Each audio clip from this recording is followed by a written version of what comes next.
শহর কলকাতাই হোক বা কলকাতার সংলগ্ন আশপাশের অঞ্চল ব্যাঙের ছাতার মতন বহুতল গজিয়ে উঠছে। আর সেই বহুতলগুলো যে কি দিয়ে বানানো হচ্ছে তা নিয়ে আমরা প্রত্যেকেই সন্দিহান। সেই গার্ডেন রিচ এতজনের মৃত্যু একটা প্রশ্ন উঠিয়ে দিয়েছিল, ভয়ঙ্কর এক বিপর্যয় ছবি আমরা দেখেছিলাম। আর এবার তো বাঘা যতীন, সেখানে বহুতল বিপর্যয় ছবি। গতকাল যে ছবি সামনে আসার পর আটকে উঠেছি আমরা প্রত্যেকেই, আমি আপনি প্রত্যেকেই আটকে উঠেছি, কারণ আমার আপনার মতন অনেকেই যারা বহুতলে বসবাস করছেন। এখন এই গোটা ঘটনায় আঙুল উঠছে প্রমোটার এবং পুরসভার দিকে। পুরসভার অনুমতি ছাড়া কিভাবে একটা বেআইনি নির্মাণ, কিভাবে চলছিল এই বহুতল লিফটিং এর কাজ?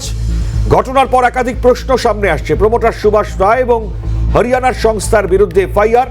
গার্ডেন রিচ থেকে বাঘা যতীন, এই বারবার বেআইনি নির্মাণের অভিযোগ। প্রমোটার, পুরসভা, কাউন্সিলরের যোগ সাজে সেই কি তাহলে বেআইনি নির্মাণের রমরমা? আইন অমান্য করাই কি আইন? এই যে প্রশ্নগুলো সর্বাত্মক, এই প্রশ্ন তার উত্তর আমরা এর আগেও বহুবার খুঁজেছি, বহু বড় বড় ডায়লগ শুনেছি আমরা।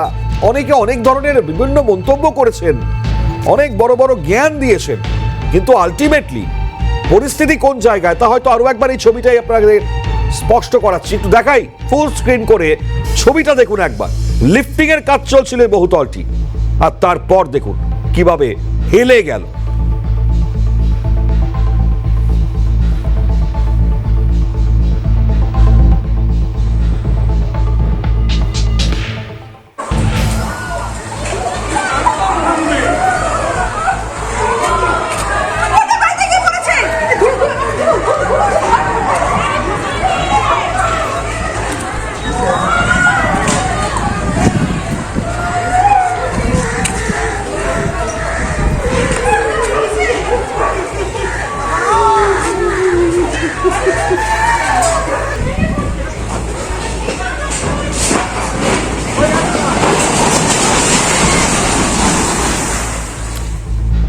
এই হচ্ছে অবস্থা, এই হচ্ছে পরিস্থিতি।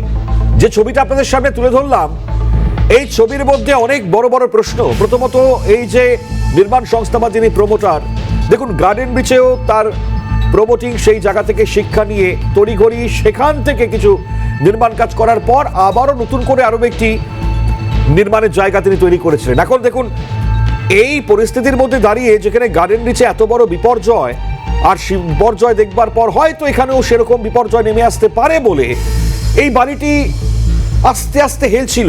এটা দেখবার পরই তড়িঘড়ি সে লিফটিং এর কাজ শুরু করে এবং যেখানে দাঁড়িয়ে আরো একতলা বিল্ডিং তৈরি হওয়া শুরু হয়। এখন প্রশ্ন হচ্ছে, যেখানে 3 তলার প্ল্যান রয়েছে সেখানে 4 তলা কিভাবেই বা হয়? খুব স্বাভাবিক প্রশ্নের জায়গা। আর এই জায়গায় যদি কোনো কিছু হয়ও সেটা পুরসভার সাইন ছাড়া কিভাবে সম্ভব? আজকে দাঁড়িয়ে এক এক করে যে অবস্থা, যে সমস্ত মানুষজন ওই ফ্ল্যাটে ছিলেন তারা জানাচ্ছেন, তারা অভিযোগ করছেন, বলছেন যে প্রমোটার বলছেন যে থাকুন আপনারা, সেই অবস্থাতে লিফটিং এর কাজ করব। যদিও পরবর্তী সময় পুরসভার কাছে খবর যায়, তারা অন্যত্র সরাবার চেষ্টা করেন, কিন্তু পরবর্তীতে আবারও তারা সেই ফ্ল্যাটে চলে যান এবং এই জায়গায় লিফটিং এর কাজ করতে গিয়ে একেবারে ঘোরতর বিপত্তি। কি ভয়ঙ্কর ছবি আপনারা দেখলেন।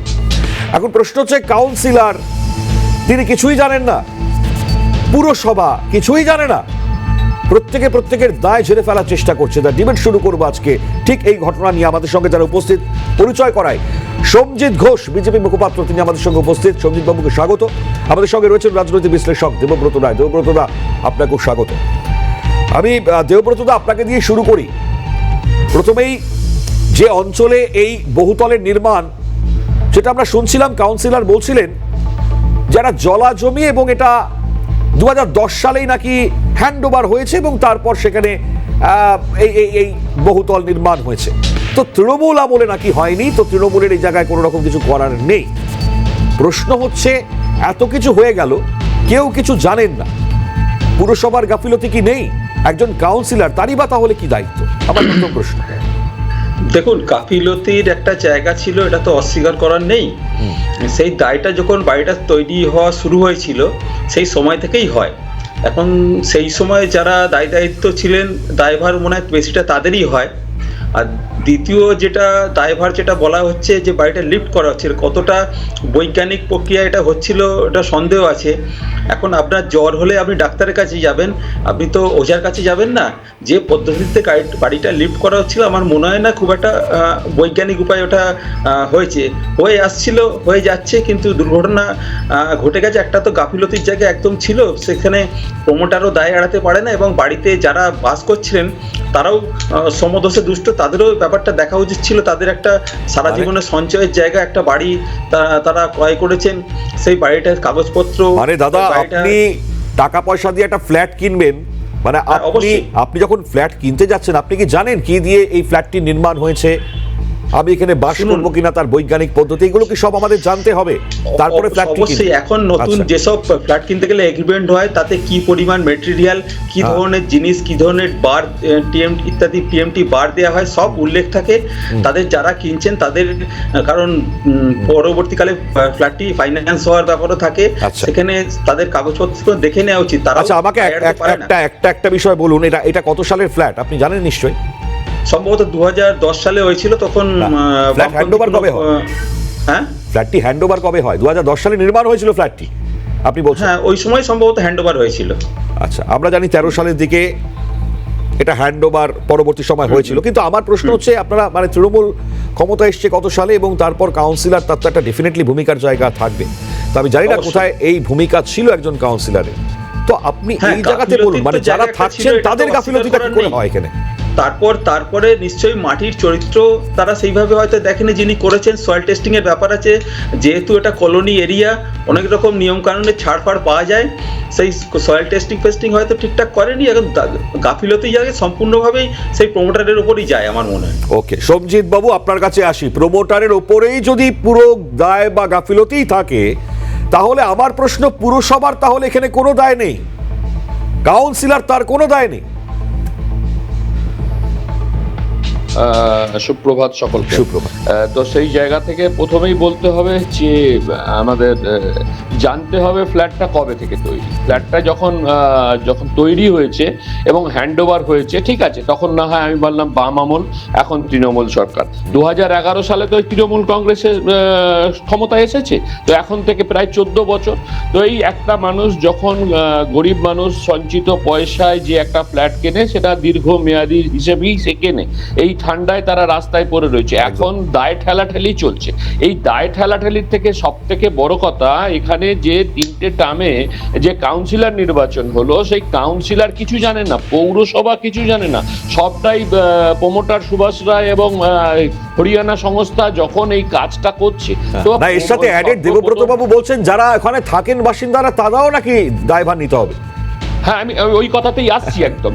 তো সেইখানে যখন একটা হরিয়ানা সংস্থাকে ডেকে নিয়ে এসে এই হেলানো বাড়িটাকে নতুন করে এটাকে সোজা করার যে কাজ এরা হরিয়ানাতে করে, সেখানে মাটি কিরকম আর পশ্চিমবঙ্গে মাটি কিরকম, তো যখন সর্বপ্রথম যে জায়গাটায় আসতে হবে, সেইখানে যেই কাজটা করবে পৌরসভাকে না জানিয়ে কাজ করবে, এক। দ্বিতীয় নম্বর হচ্ছে, এত বড় একটা কাজ হচ্ছে, লোকাল কাউন্সিলর কিছু জানে না, এটা হতে পারে না। আর এখন এরা দায়ী করছেন কিনা বাড়ির যারা বাসিন্দা তারা তো সমস্ত কাগজপত্র দেখে, তারা ট্যাক্স দিয়েছে, সেই সব কিছু দেখে তবেই তো, তারপর তো ফিনান্স হয়েছে। তো তাহলে এখানে সরকার কি করে দায় এড়ায়? এই তৃণমূল সরকার যে জিনিসটা করে সব সময় হয়ে গেল, যখনই কোনো ভালো কাজ হলে মালা নিয়ে দৌড়বে, আর যদি কোনো খারাপ কাজ হয় তখন দায়ভার। তাহলে তো দেবব্রত বাবুর কথা অনুযায়ী গার্ডেন রিচের এই বিপর্যয় সম্পূর্ণ দায় তাহলে তৃণমূল কংগ্রেসের। সে সময় তো দায় আবার ঝেড়ে ফেলা হয়েছিল, তাই নয়? একদম। এই তো যত ঘটনা ঘটবে আপনি ভালোটা নেবেন, আর খারাপ যখনই হয়ে যাবে তখন আপনি প্রতিবেশীর উপরে ছেড়ে দেবেন, আর না হলে বাম আমলের উপর দোষ চাপিয়ে দেবেন। মানে এটাই আর কি একদম স্বভাবসিদ্ধ ভঙ্গিমায় জবাব। ঠিক আছে, আমি একটা ছোট্ট বক্তব্য শোনাই দেবব্রত দা। খুব গুরুত্বপূর্ণ বক্তব্য, একজন সেই অঞ্চলে বসবাসকারী একজন মানুষ, তিনি কি বলছেন একবার শুনুন, খুব মন দিয়ে শুনবেন। আমি শোনাই বাইকটা, শুনুন। এই জায়গাটা দেখুন, এখানে একটা খাল ছিল, এখানে আমরা ছোটবেলায় আপনার একটা সাঁকোর মতো ছিল, সেখান দিয়ে আমরা হাঁটাচলা করতাম। আস্তে আস্তে ওনারা একটাই মানে যে বাড়ির ল্যান্ডলর্ড, তার একটা বেড়ার ঘর ছিল পাটাতন করা, নিচে জল। এবার গরিব মানুষ, তারপর আপনার ছাই ফেলে ময়লা ফেলে, যাই হোক, তারপর বাড়িটা ভরাট হলো। আপনাদের জায়গাটা তো কারো ব্যক্তিগত ছিল না, খাল যেহেতু ছিল। ওনারা হয়তো কিনেছিল, একটা পোর্শনে একটু মাটি ছিল, হয়তো কিনেছিল বা কেনেনি, অত বলতে পারবো না তখন। তারপর তো আমরা ছোট থেকে দেখলাম, হঠাৎ দেখলাম এই বাড়ি হচ্ছে, বুঝতে পারলেন? কিন্তু না, আমরা তখন তো জানতাম না কে নিয়েছে, বা দেখুন কারোর ব্যক্তিগত ব্যাপারে এখনকাল কেউ হস্তক্ষেপ করে না, সেই কারণে আমরা কিছু বলিও নি, আমরা পাড়ার আশেপাশে কেউ কিছু বলেও নি। হয়েছে এই তো, আলটিমেটলি দেখতেই পাচ্ছেন চোখের সামনে হুড়মুড় করে পড়ে গেল।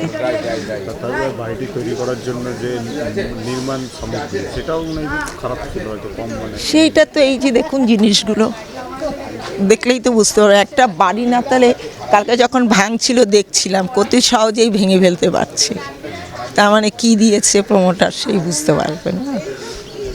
এই তো এখন যার গেছে তো গেছে, যারা কিনেছে তাদের কি অবস্থা ভাবুন আপনি।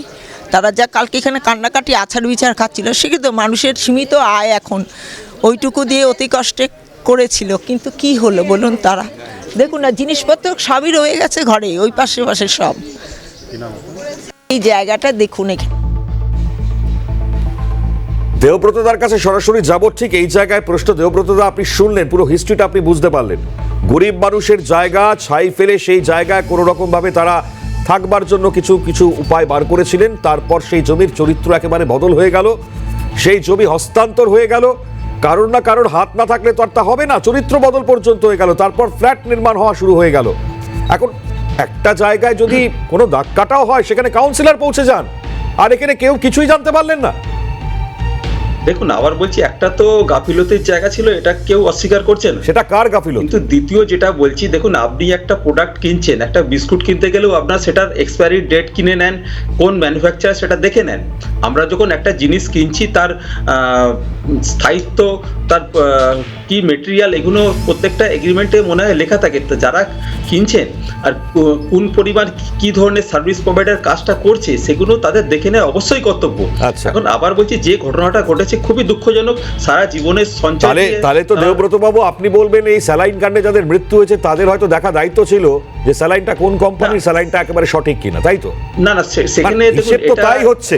এটা দেখুন, একজন সার্ভিস প্রোভাইডার আর একজন চিকিৎসকের মধ্যে ফারাকটা বুঝুন। হ্যাঁ, ফারাক তো জানি আমরা, কিন্তু আপনার কথার মধ্যে সামঞ্জস্য পাচ্ছি। হ্যাঁ, অবশ্যই আপনি একটা যে প্রোডাক্ট, একটা কেক কিনতে যাচ্ছেন, সেখানে নিশ্চয়ই আপনি খাদ্য বিশেষজ্ঞকে ডাকবেন না, এখানে আপনি দেখে নেবেন কেকের মানটা কি আছে, তার ম্যানুফ্যাকচারিং ডেট কি আছে। কি করে বুঝবেন আপনি কেকের মান? আপনি তো চরিত্রটাই বুঝতে পারছেন না জমির, আপনি তো দেখতেও পাচ্ছেন না, আপনি কি করে বুঝবেন? একটা কলোনি ল্যান্ড ওইভাবেই হয়ে আসছে। এখন অনেক রকম ওখানে ভৌগোলিক ব্যাপার স্যাপারও থাকে। আচ্ছা। কলকাতার মাটি এই প্রথম যে কলকাতায় যে বাড়ি পড়লো তা নয়, অনেকবার পড়েছে। আমরা শিবালিক অ্যাপার্টমেন্ট দেখেছি, প্রদীপ কুণ্ডলিয়ার দুর্ঘটনা দেখেছি, এবং পরপর অনেক দুর্ঘটনা আমরা দেখেছি। আচ্ছা, মানে দুর্ঘটনা ঘটুক, মানুষের প্রাণ যাক, কারণ কোনো হেলদোল হবে না, এটাই হচ্ছে পরিস্থিতি। আর একটা ঘটনাও ঘটা উচিত নয়, কোনো মানুষের প্রাণ যাওয়া উচিত নয়। এখন দায় দায়িত্ব সম্পূর্ণ, যদি যিনি সার্ভিস প্রোভাইড করেছেন, যে প্রমোটার সার্ভিস প্রোভাইড করেছেন, দায় দায়িত্ব অবশ্যই তাকে নিতে হবে। এবং আচ্ছা, সার্ভিস কি প্রোভাইড একমাত্র প্রমোটার নিজের স্বার্থ সিদ্ধি করতে নিজের মতন করে করতে পারেন? আমি সঞ্জিত বাবুর থেকে জানবো। তিনি তো বাণিজ্য করছেন। হ্যাঁ, ঠিকই তো, বাণিজ্য করছেন, কিন্তু উইদাউট পারমিশন সে কি করে ব্যবসা করবেন? কারণ না কারণ তো সিগনেচারই লাগে, সেই সাইনটা কে করেন? অবশ্যই তখন যে পুরোপিতা ছিলেন, দায় দায়িত্ব তাদের। তখন যে প্ল্যান স্যাংশন হয়েছে 2010-এ, যে নির্মাণ হয়েছিল, তখন তো বিল্ডিং প্ল্যান, বিভিন্ন কাগজপত্র দেওয়ার দায়িত্ব ছিল আপনাদের বাম পুরসভা ছিল, তারা বলবেন, সেই উত্তর তারা দিতে পারবেন। যে কাউন্সিলর ছিলেন তিনি দিতে পারবেন। সঞ্জিত বাবুর কাছে আসবো। সঞ্জিত বাবু, এটাই তাহলে দায় দায়িত্বের মধ্যে বর্তায় না, যিনি এই মুহূর্তে বর্তমান কাউন্সিলর, বা যিনি সেই সময় থেকে কাউন্সিলর ক্রমাগত হচ্ছেন সেই অঞ্চলের, দেখার দায়িত্ব যার, তার কোনো রকম কোনো মাথা ব্যথা থাকবে না? না না, সর্বপ্রথম হচ্ছে কি, একটা ভুল তথ্য এখানে উনি বললেন। যেরকম সরকার যখন পরিবর্তন হয়, যখন মানে 11 সালে ওনারা পরিবর্তন হয়েছে, এসেছেন ক্ষমতায়, 10-এ ওই সরকারের যদি ওনার কথা অনুপাতে যদি দিয়ে থাকে, আমরা যেটা জানতে পাচ্ছি, তাহলে যখন সরকার পরিবর্তন হয়, মিউনিসিপ্যালিটির সমস্ত কাগজপত্র যে নতুন সরকার আসে তারা নেয়, এটা হচ্ছে পদ্ধতিগত ব্যাপার। তো এইখানে যখন নতুন করে এই কাজ হচ্ছে, যখন এই সংস্থা নিয়ে এলো, তাহলে তারা এখানে বিনা অনুমতিতে কাজ করতে পারে না। একটা প্রমোটার একটা কাজ করতে গেলে লোকাল কাউন্সিলর একটা ইট পুঁততে নিয়ে আসতে গেলে তাকে তার হিস্সা দিতে হয়, তাকে Exactly. তার পয়সা দিতে হয়। তো সেখানে আজকে 3টে ট্রাম রয়েছে, এখানে দায় ঝেড়ে ফেললে হবে না। সর্বপ্রথম BJP জানতে প্রতিনিধি, হবে আপনি কি তৃণমূল 50 নম্বর কংগ্রেস ওয়ার্ডের কথা বর্তমানে বলছেন যে নাকি? রয়েছে 75-25-এর ওপরে চলছে। 75-25 ভাগেতে তৃণমূল কংগ্রেসটা চলে। এই এগুলো কোথায়? 75-25টা BJP যখন পরিচালিত কাটমানির পুরসভাগুলোতে? ওপরটা যখন একটু বাড়তে শুরু করেছে, তৃণমূল সরকারটা দিনের পর দিন দুর্বল হচ্ছে এবং এই রকম গাফিলতি ঘটছে, তখন এর ওপরে দায় পেল, ওর ওপরে দায় ঠেলাঠেলি চলছে। আজকে বলুন পৌরপিতা যারা রয়েছেন এবং এখানে মাথায় যে রয়েছেন ফিরহাদ হাকিম মহাশয়, এই সব কাজ তিনি না দেখে তিনি দাওয়াতে ইসলাম বলছেন, তিনি ধর্মের কথা বলছেন। আরে সর্বপ্রথম আপনার যে সিটটায় বসে আছেন সেখানে দায়িত্ব অনেক বেশি, সেখানে ইঞ্জিনিয়ারিংদের দায়িত্ব না ঠেলে আপনার কাউন্সিলর কি করছিল, তা আপনার সরকার কি দায়িত্ব নিয়েছে সেইগুলো দেখা উচিত, সত্যটা সামনে নিয়ে আসা আবার উচিত। এটাতেই তো প্রশ্ন, সঞ্জিত বাবু, এই যে কাউন্সিলরের বক্তব্য, মিতালি ম্যাডাম যে কথা বলছেন, আমি একটু শোনাবার চেষ্টা করব যে তিনি কোন কোন জায়গায় মূলত প্রশ্ন তুলেছেন, শুনুন। ওই তো তাই যা শুনেছেন আপনি সেটাই তাই। দেখুন দুপুরবেলা ঘটনাটা ঘটেছে, আমি এখনও স্পটে আছি, সুতরাং আমি তো স্পট থেকে চলে যাইনি বা যাবও না। যারা ফ্ল্যাট ওরা তার সাথেই কথা বলছি, ওনারা নিজেরাই বলছেন যে ওনাদেরও বোধগম্যের মধ্যে আসেনি যে কোম্পানি এটা কাজটা নিয়েছিল, যে সে তার কি ভূমিকায় কি রিক্সে এই বাড়িটা এরকম নিল। সুতরাং দেখুন একটা দুর্ঘটনা ঘটে গেছে, এটা আমরা সবাই দেখেছি, বুঝতে পারছি, কিন্তু আমি চাইছি যারা এই ঘটনা করেছে তাদেরকে দ্রুত যত তাড়াতাড়ি পারে পুলিশ প্রশাসন যেন তাদেরকে গ্রেপ্তার করে। এবং হরিয়ানা থেকে যে ভদ্রলোকরা এসেছিলেন এইটা কাজ আজকে নাকি প্রথম দিন এসে ওনাদেরকে বুঝিয়েছে যে হিন্দিতে যে আমরা আছি, গ্যারেন্টি দিচ্ছি, আর এরকম হবে না, কিচ্ছু ভয় নেই। উনিকে খুঁজে বার করতে হবে প্রমোটারটা কে। প্রমোটারটা তো এইটা তো আমরা বলতে পারবেন না যে প্রমোটার কাউন্সিলর দিয়েছিল, কাউন্সিলর তো প্রমোটার দেয় না, কাউন্সিলর জানেও না। বাইরে থেকে যখন আসছে এবং বাইরে থেকে দিল্লি থেকে আমরা যেটা এখন অবধি পেয়েছি, প্রমোটার দিল্লিতে থাকেন, সেখানে কাজ করেন। প্রমোটার থাকে না, কর্ম করেন। প্রমোটার এই আশেপাশে কোনো ওয়ার্ডে থাকে, আমি ঠিক চিনি না তাকে। উনি যে কোম্পানিকে নিয়ে এসেছিল সেই কোম্পানি দিল্লি না হরিয়ানা থেকে এসেছিল, সেটা যদি আমরা জানতাম তাহলে তো আমরা চেষ্টা করতে হতো। আমরা তো কিছুই জানি না, তো ওনারাই বলছেন যে ম্যাডাম আমরাও নিজেরাও বুঝিনি, তার জন্য আপনাকেও কিছু জানাইনি। 40 বছর আগে এই টোটাল অঞ্চলটাই হোগলাবন ছিল, আমি যে শুনতে পাচ্ছি। 40-45 বছর আগে তো আর আমি এখানকার কাউন্সিলরটা ছিলাম না, 40-45 বছর আগের ঘটনাটা আমার, ওরা এখানকার লোকাল বাসিন্দা, ওরা বলছে দিদি আমরা দেখেছি জলা, কিন্তু বিগত 30-34 বছর আগে যারা ছিল তারা তখন এইভাবে দলিল দিল কি করে? প্রশ্নটা তো সেখানে আসে, দলিলটা দিল কি করে, বা দলিল দিল এই জমিটাকে যখন ডোবা জমি সেটাকে বাস্তু জমি করে দিল কি করে? সত্যিই তো এত কিছু কি করে হয়ে গেল বলুন তো। আর একজন কাউন্সিলরের প্রাথমিক ভূমিকা ভাবুন নাকি, মানে আমরা একজন কাউন্সিলরের প্রাথমিক ভূমিকা আমরা যেটা জানি অন্তত পক্ষে, যে তাদের ওয়ার্ড, বিভাগ এবং সেখানে বসবাসকারী লোকেদের প্রতিনিধিত্ব করে। তো এই কাউন্সিলর কি প্রতিনিধিত্ব করেছেন, আমার প্রথম প্রশ্নের জায়গা তার কাছে থাকবে। তবে এই মুহূর্তে নেতাজি নগরে বামেদের বিক্ষোভ শুরু হয়েছে, একটু ছবিটা দেখাই আপনাদেরকে। দেখুন বাম নেতৃত্ব তারা এই মুহূর্তে বিক্ষোভ দেখাচ্ছে। সরাসরি আমাদের প্রতিনিধি মফিজুল রয়েছেন, চলে যাব মফিজুলের কাছে। মফিজুল, কি অভিযোগ এই মুহূর্তে তারা তুলছেন বাম নেতৃত্বরা সেখান থেকে?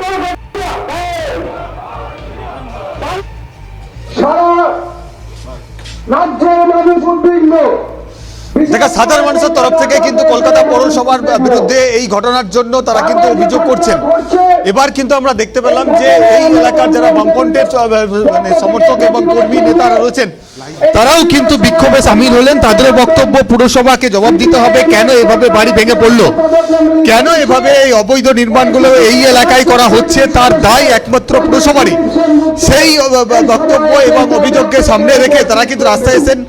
এই ওয়ার্ডের যিনি প্রাক্তন কাউন্সিলর তার সঙ্গে একটু কথা বলবো, যিনি সিপিএম এর তরফ থেকে এই ওয়ার্ডের প্রাক্তন কাউন্সিলর ছিলেন, তার সঙ্গে একটু কথা বলার চেষ্টা করব। আপনি তো এখানকার কাউন্সিলর ছিলেন, 2015 থেকে 2021 আপনি কাউন্সিলর। এই এলাকার এত অবৈধ নির্মাণ কিভাবে হয়েছিল এবং যে বাড়িটা ভেঙে পড়লো ওই বাড়িটার উপরে অংশ অবৈধ নির্মাণ কিভাবে হলো? এটা কলোনি অঞ্চল, এটা জবরদখল কলোনি। পুরো জমি ছিল, পুরো জমি ছিল জলা জমি। সেই উদ্বাস্তু মানুষ এখানে প্রথম কাঁচা বেড়ার টিনের বেড়া দিয়ে ঘর তৈরি করে। পরবর্তীকালে উদ্বাস্তু আন্দোলন বামেদের মধ্য দিয়ে এই অঞ্চল উন্নত হয়।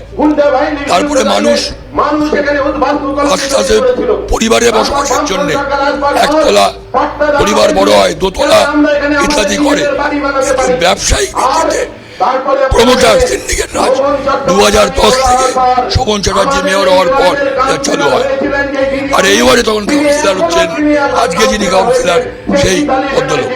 আপনি যেহেতু তৃণমূল বারবার বাবা বলকে দুষছেন মফিজুল। এইনি আমাদের আমলে কোনো বেআইনি চারতলা নির্মাণ এখানে হয়নি, ভেঙে দিয়েছি। আপনার বিরুদ্ধে অভিযোগ করছে যে এখানে সিপিএম এর আমলে এখানে নাকি সিপিএম এর জন্য এখানে অবৈধ নির্মাণ হয়েছে, এর আগে আপনি কাউন্সিলর ছিলেন, এমনটাই তো তৃণমূল বলছে। ওরা তো সিন্ডিকেট চক্র। 2000 এলাকার বাসিন্দা জানে 2015 থেকে 2021 একটাও বেআইনি নির্মাণ আমরা করতে দেইনি। সঞ্জিত বাবুর কাছে যাব। সঞ্জিত বাবু, স্পষ্ট রিপ্লাই আমরা সেখানকার প্রাক্তন কাউন্সিলর বামেদের তরফ থেকে একেবারে সেই বক্তব্য আমরা পেলাম। এখন কি বলবেন এই যে আকছি খুব স্বাভাবিক প্রশ্নের জায়গা?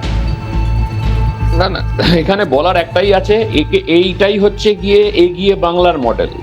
তো এখানে যারা দায়িত্বে আছেন তারা গাফিলতি করবেন, আগের সরকারের উপরও দায় দেবেন, ইনি বর্তমান সরকারের উপর দেবেন। কিন্তু ঘটনা যে জায়গাটায় বাংলার যে অন্ধকারে ছিল এখনো সেম অন্ধকারেই আছে। বাংলার উন্নয়ন হয়নি, উন্নয়ন শুধু খালি হয়েছে তৃণমূল নেতা নেত্রীদের এবং নিচুতলার কর্মীদের। যারা আগেতে একটা বিড়ি খেত তারা আজকে ক্লাসিক খায়, এবং তার যার বাড়ি ছেঁচা বাড়ি ছিল তার এখন রাজপ্রাসাদ তৈরি হয়েছে। আর যে তৃণমূল নেতা কিছু খেতে পেত না সে কোটি কোটি টাকার মালিক হয়েছে। এটা হলো উন্নয়ন। আর পশ্চিমবঙ্গে যারা হত দরিদ্র গরিব মানুষ আছে তারা গরিব ছিল, তাদের দুঃখ যন্ত্রণা এখনো রয়েছে। মাননীয় মুখ্যমন্ত্রী উদাসীন, পৌরসভার দেবব্রতদা কিছু বলছেন, বলুন দেবব্রতদা কি বলবেন? বাড়ি তৈরি করার পেছনে যেটা প্রধান দরকার সয়েল টেস্টিং, জমি টেস্ট করতে হয়, সেটা ইঞ্জিনিয়াররা করে। স্ট্রাকচারাল ইঞ্জিনিয়াররা দেখে বাড়িটা ঠিকঠাক হবে কিনা। যারা ইঞ্জিনিয়াররা দেখে তার নির্মাণ সামগ্রী ঠিকঠাক হচ্ছে না, সম্পূর্ণটাই 2010 সালের আগে হয়েছে। সেটা কারা রিপোর্ট দেন, কোথায় রিপোর্ট দিতে হয়? তো হ্যাঁ শুনুন, 2010 সালের আগে অনুমতি দেওয়া হয়, সয়েল টেস্টিং করে সেই মাটি পাঠাতে হয়। সেই মাটি ওখানে বাড়ি তৈরি করার উপযুক্ত কিনা সেটা নির্দিষ্ট আধিকারিকরা ছাড়পত্র দেয়, তারপরে নির্মাণ করা যায়। এগুলো সাধারণ নিয়ম। প্রাক্তন বাম কাউন্সিলর বলছে তৃণমূল সিন্ডিকেট করছে, সেখান থেকে 2010 থেকে শুরু হয়ে গিয়েছে এবং তারপর থেকে এই পরিস্থিতি। শুনুন, বাম কাউন্সিলর কি বললো তাতে তো কিছু আসে যায় না। বামেদের তো উত্তর মানুষ তো দিয়ে দিয়েছে, তাদের তো শূন্য করে দিয়েছে, তো বলে লাভ নেই। আমরা কি কাজকর্ম করতে সবাই জানে। এখন আমাদের দেখতে হবে দায় ঠেলাঠেলি কথা বলে দেবো। এই আস্ফলনের জন্য বামেরা যেদিন শূন্য হয়েছে এই তৃণমূল দলটাও একদিন উঠে যাবে। চলুন, ঠিক আছে, গুরুত্বপূর্ণ জায়গা আমাদের আলোচনা চলবে। অসংখ্য ধন্যবাদ জানাবো, আমার একদম সময় নেই বলে সঞ্জিত বাবু, দেবজিৎ বাবু, দেবব্রত বাবু দুজনকে অসংখ্য ধন্যবাদ জানাই। ইনফ্যাক্ট এই পরিস্থিতির ওপর তৈরি হয়েছে অনেক বড় প্রশ্ন, উত্তর খোঁজবার চেষ্টা করবো। তবে এখানেই দা ডিবেট শেষ করছি। অন্যান্য সব খবরের জন্য আপনাদের নজর থাকছে।